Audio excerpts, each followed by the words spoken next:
Most people begin their mornings reacting. They wake up and immediately hand over control to emails, messages, news, and other people's urgency.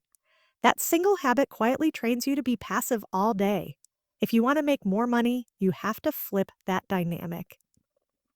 You don't start the day responding, you start the day deciding. Going on a fence every morning is about choosing one high leverage action before the world interrupts you. It's not about doing more things. It's about doing the one thing that actually moves the needle: revenue, ownership, or distribution. If an action doesn't push one of those forward, it's noise. The mistake most people make is confusing activity with progress. They fill their mornings with planning, organizing, and consuming content because it feels productive. But none of that forces the market to respond to you. When you start your day on offense, the first question you ask is brutally simple. What is the single action today that could create money or expand future earning power? Not 5 actions. Not a to-do list. One move. That constraint is powerful because it forces clarity. It strips away distractions and exposes what actually matters. Sometimes that action is uncomfortable, which is how you know it's probably the right one. For someone early in their journey, that move might be outreach. Sending a direct message to a potential client, employer, or partner. Making a sales call. Asking a better question than everyone else. For someone further along, it might be reviewing a deal, negotiating terms, raising prices, or acquiring an asset. Different stages, same principle. You act before you consume. This is how people break out of stagnant income on an income. They stop waiting for permission and start creating momentum. First thing in the morning, momentum compounds. One decisive action makes the next one easier. Over time, you build a reputation with yourself that you do hard things early. That identity shift is more valuable than any tactic. Starting on offense also protects your energy. The best hours of your day are limited. If you spend them reacting, you give your sharpest thinking to other people's priorities. When you claim those hours for your highest value action, you're investing your best energy where it has the highest return. That's how high performers separate themselves without working longer hours. There's also a psychological advantage. When you win the morning, the rest of the day feels different. You're no longer chasing productivity. You've already done the thing that mattered. Everything else becomes optional optimization instead of frantic survival. That calm confidence shows up in conversations, negotiations, and decisions. This habit trains you to think like an owner instead of a worker.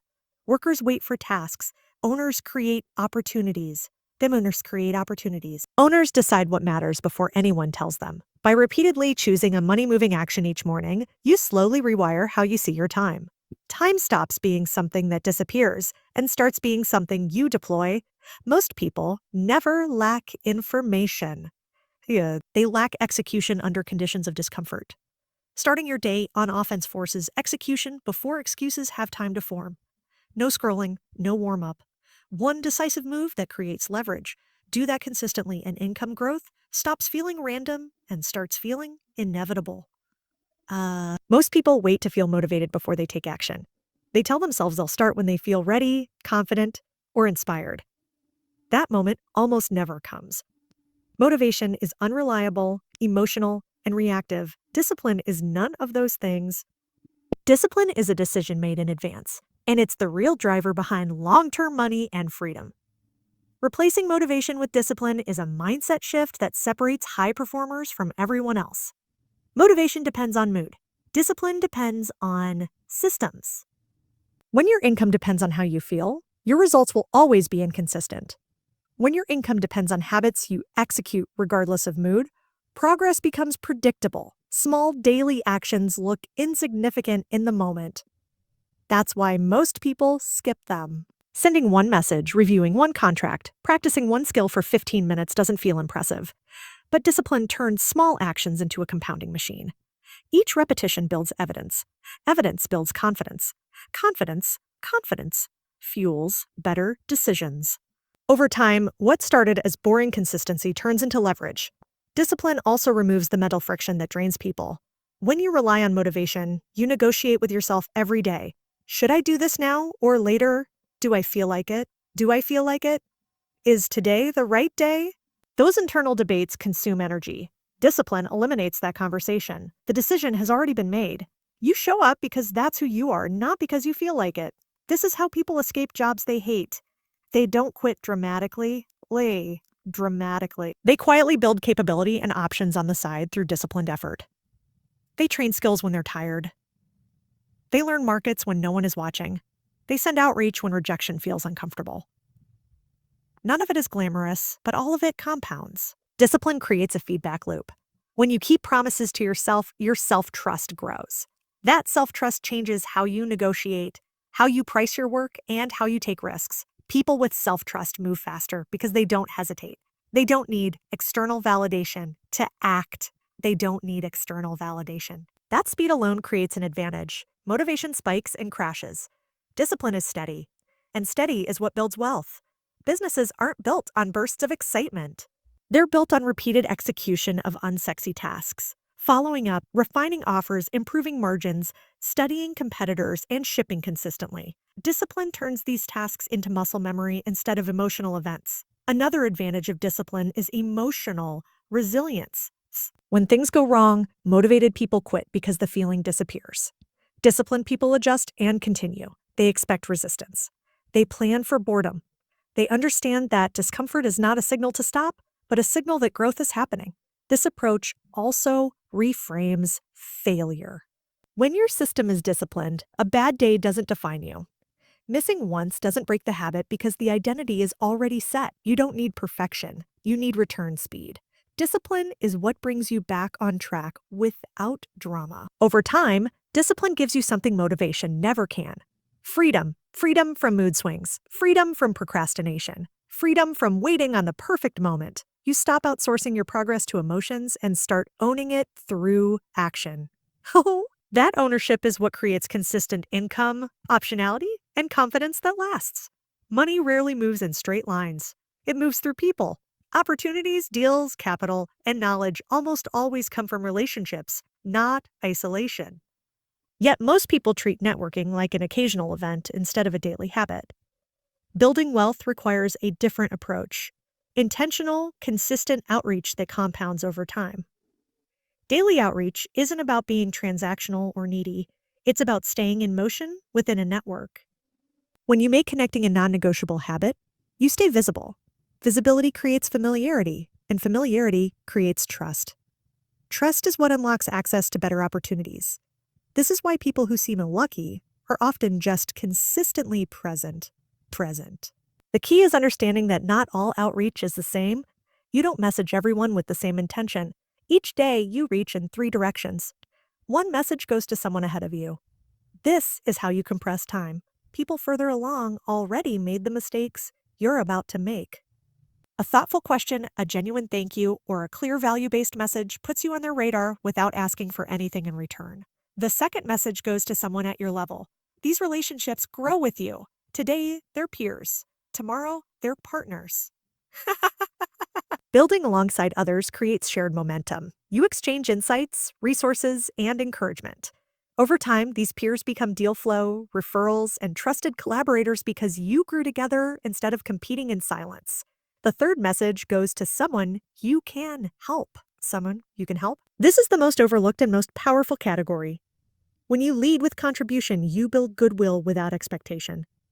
Introductions, insights, feedback, or amplification cost little but create long-term reciprocity. People remember who helped them before they were successful. Most people avoid outreach because they fear rejection or sounding awkward. That fear is expensive. The market doesn't reward silence. It rewards initiative. Outreach done consistently loses its emotional weight. It becomes mechanical, like brushing your teeth. You stop overthinking because repetition builds confidence. Daily outreach also sharpens your communication skills. You learn how to be concise, respectful, and clear. You learn what resonates and what gets ignored. This feedback loop improves your ability to sell ideas, negotiate deals, and lead teams. Communication is leverage, and outreach is training. Another benefit is optionality. When your income or career depends on a single employer or client, your risk is high. When you maintain relationships across industries and levels, your risk drops. You hear about opportunities early. You get invited into rooms before they're crowded. Optionality gives you negotiating power, even if you never use it. Outreach also builds a personal brand without forcing content creation. Every message you send is a micro-impression. Over time, those impressions add up to a reputation. People start associating your name with clarity, generosity, and consistency. That reputation works for you even when you're not in the room. The biggest mistake is waiting until you need something to reach out. By then, it feels desperate. Daily outreach flips that dynamic. You build relationships when there's no urgency. So when opportunity appears, the trust is already there. This is how deals happen quickly and smoothly, while others scramble. Wealth is a team sport, even for people who value independence. You don't need thousands of connections. You need a small, active network built through daily action. 3 messages a day seems trivial. Over a year, it's over 1,000 touch points. That level of consistency quietly changes your trajectory. Most people treat skill building like inspiration. They wait until they feel curious, excited, or inspired to learn. That approach guarantees inconsistency. High performers treat skill building like training. Training happens whether you feel like it or not. It's scheduled, repetitive, and often boring, and that's exactly why it works. Short daily reps create an unfair advantage because they bypass resistance. 15 minutes doesn't feel overwhelming, so you don't procrastinate. Yet over time, those minutes stack into hours, and those hours turn into mastery. The market doesn't reward talent alone. It rewards applied skill under pressure, and that only comes from repetition. The most valuable skills are rarely flashy. Negotiation, writing, sales, decision-making, and pattern recognition don't look impressive while you're practicing them, but they directly impact income. A slightly better negotiator earns more without working more. A clearer communicator closes faster. A sharper decision-maker avoids expensive mistakes. These are multiplier skills, and they compound quietly. Training also builds calm. When you practice skills in low-stakes environments, you perform better in high-stakes moments. Reviewing contracts daily makes negotiations feel routine instead of intimidating. Practicing writing regularly makes publishing feel normal instead of vulnerable. Reps reduce emotional volatility, and emotional stability is a competitive edge. Boring training removes ego from the process. You're not trying to prove anything. You're just improving incrementally. That humility keeps you learning longer than people who rely on raw confidence. Confidence without competence is fragile. Competence built through reps is durable. Daily skill reps also shorten feedback loops. When you practice consistently, you notice patterns faster. You see what works, what doesn't, and why. This speeds up learning and prevents wasted effort. Instead of random improvement, you get directional progress. Direction is what separates growth from motion. Another advantage is identity reinforcement. When you train daily, you stop thinking of yourself as someone who wants to be good and start thinking of yourself as someone who trains. That identity shift matters. People act in alignment with who they believe they are. When training becomes part of your identity, skipping it feels off. Most people overestimate what they can do in a week and underestimate what they can do in a year. Daily reps flip that equation. You stop chasing breakthroughs and start stacking fundamentals. Fundamentals win markets. They're harder to copy because they require patience, not intelligence. This approach also protects you from burnout. When learning is intense and sporadic, it drains energy. When it's light and consistent, it energizes. You build momentum without exhausting yourself. Progress feels sustainable instead of forced. Skill training is also insurance. Markets change, jobs disappear, technologies shift. Transferable skills travel with you. They give you the ability to adapt instead of panic.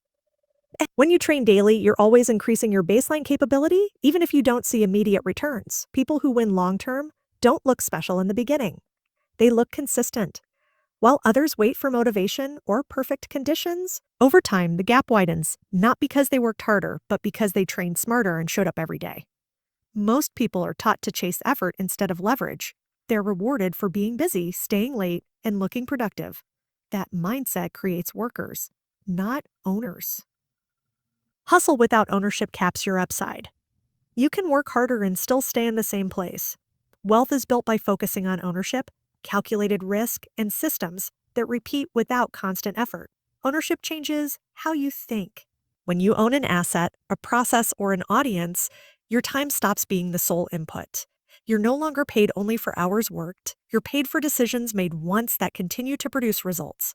This is why two people can work equally hard and end up with completely different outcomes. One owns leverage, the other rents effort. Calculated risk is the bridge between effort and ownership. Avoiding risk feels safe, but it's expensive. The biggest risk is staying dependent on a single paycheck or skill. Calculated risk means understanding downside, controlling exposure, and moving anyway. It's not reckless, it's informed action. Small risks taken repeatedly are far safer than one massive bet made out of desperation. Systems are what make ownership scalable. A system is a repeatable process that produces predictable results. Businesses fail when everything depends on the founder's energy. They succeed when outcomes are driven by structure. Systems turn knowledge into assets. Once something works, you document it, automate it, or delegate it. That's how progress continues even when you step away. Busy work is the enemy of ownership.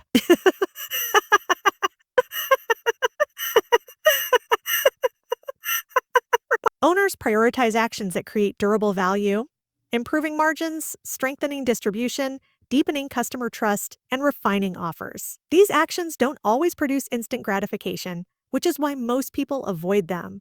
Calculated risk also builds courage. Every time you take a small, thoughtful risk and survive, your tolerance grows. You learn that discomfort isn't danger. This psychological shift unlocks faster decision-making. Speed matters. Markets reward those who move, while others hesitate. Not because they're smarter, but because they're willing to act with imperfect information. Ownership extends beyond businesses and investments. Your personal brand is an asset. Your network is an asset. Your skills are assets. When you focus on ownership, you ask different questions. For instance, will this compound? Will this still matter in 5 years? Can this work without me?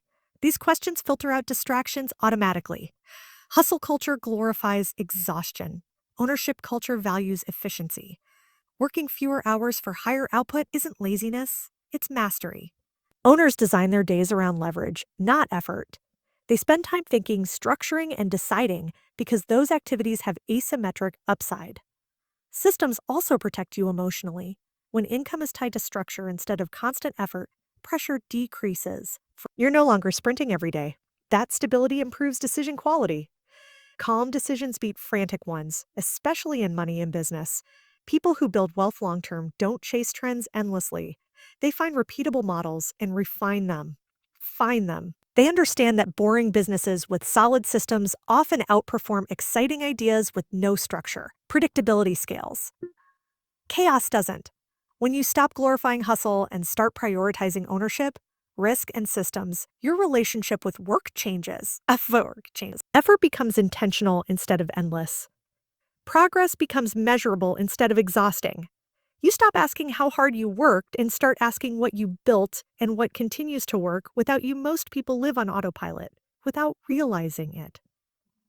Their days are shaped by habits they didn't choose, schedules they inherited, and expectations they never questioned. Autopilot feels comfortable because it requires no decisions, but comfort is expensive. When you don't choose intentionally, you accept whatever life hands you by default. Choosing intention starts with awareness. You notice how your mornings begin, how your time gets spent, and what drains your energy versus what multiplies it. Autopilot disguises itself as normal. Scrolling, reacting, attending unnecessary meetings, and saying yes without thinking all feel routine. Intention interrupts that routine and asks a harder question. Is this aligned with what I'm building or just what's available? Intentional mornings set the tone for intentional lives. The first choices of the day create momentum. When you decide how your morning will be used, you're practicing control. That control compounds into confidence. You stop feeling like time is happening to you and start feeling like you're directing it. Autopilot thrives on convenience. Intention requires effort. But that effort is front-loaded. Deciding once is easier than drifting every day. When you set clear rules for how you work, learn, and rest, you reduce decision fatigue. Rules protect focus. Focus creates progress. Choosing intention also means saying no more often. Autopilot says yes to avoid discomfort. Intention accepts short-term discomfort for long-term gain. Turning down distractions, low-value opportunities, and misaligned commitments feels awkward in the moment. Over time, it creates space for better options to appear. This approach changes how you measure success and their success. Instead of asking if you were busy, you ask if you were aligned. Alignment doesn't always look impressive to others. It often looks quiet. Quiet consistency is easier to maintain than loud intensity, which is why it wins long-term. Intention also reframes ambition. It's not about doing everything. It's about doing the right things repeatedly. When you're intentional, you don't chase every opportunity. You choose the few that fit your direction. This protects energy and prevents burnout. Autopilot keeps people stuck because it hides trade-offs. Intention exposes them. Every yes costs time. Every habit shapes identity. When you see these trade-offs clearly, you make better decisions. You stop drifting into outcomes you didn't want. Daily intention also builds self-respect. When your actions align with your values, you trust yourself more. That trust shows up in how you speak, negotiate, and lead. People respond to clarity. Clarity comes from knowing why you're doing what you're doing. Choosing intention doesn't mean rigidity. It means flexibility with direction. You can adjust tactics without abandoning principles. Autopilot reacts. Intention responds. That difference matters when conditions change. Over time, intentional living creates momentum that feels calm instead of chaotic. You're not constantly catching up or cleaning up messes created by unconscious choices. You move forward steadily, with fewer regrets and clearer priorities. Most people wait for a wake-up call to change their lives. Hi, sis. Hi. Intention doesn't wait for pain. It acts early. It chooses deliberately, even when nothing is wrong yet. That early action is what creates freedom. Not someday, but gradually, through daily decisions made on purpose, and over time, those small deliberate choices stack into a life that feels owned instead of borrowed, designed instead of inherited, and directed by you rather than dictated by default.